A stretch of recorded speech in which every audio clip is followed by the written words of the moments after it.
I think a big part of the recent changes is the move away from the LPA and NCA sort of categories. Could you explain more about that and why it's happened and what that means for the market? I think, it's probably useful for me to come at this from a offsite BNG market. Well, we're a broker, but, understanding that market. The changes, because of the spatial risk multiplier, buying BNG units, you want to buy them as locally as possible, right? And previously there were, in area was considered an LPA, local planning authority, or an NCA, a national character area. They're proposing to change those zones.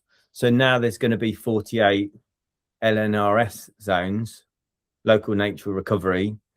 It's not exactly accurate, but they represent more commonly known regions like, Berkshire. And, if you looked at them, they're more understandable, they're bigger.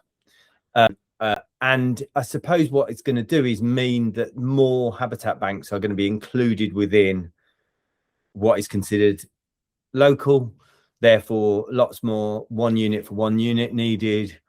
And I suppose there's a lot of habitat banks who are looking out and going, great, we're going to have a much bigger catchment area to be able to trade in, which I think on the face of it, makes sense. But if you actually delve into it a bit more, it's a bit more nuanced than that.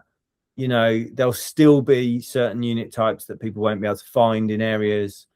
It probably also means for habitat banks that, previously they might be quoting against 1 or 2 other, habitat banks in the area. There might be 6, 7, 8, 9 habitat banks.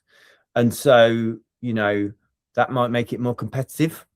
I also think from a developer point of view, even more so, you'll need to know what your options are, because there will be someone that can cater for you, but you'll only be getting a single view of the market if you go down that route. So, it's a relatively big change in BNG. I suppose there's one other point, which is we are seeing quite a lot of LPAs requesting in LPA units. So had one the other day, Bradford LPA were really pushing a developer to find units in Bradford.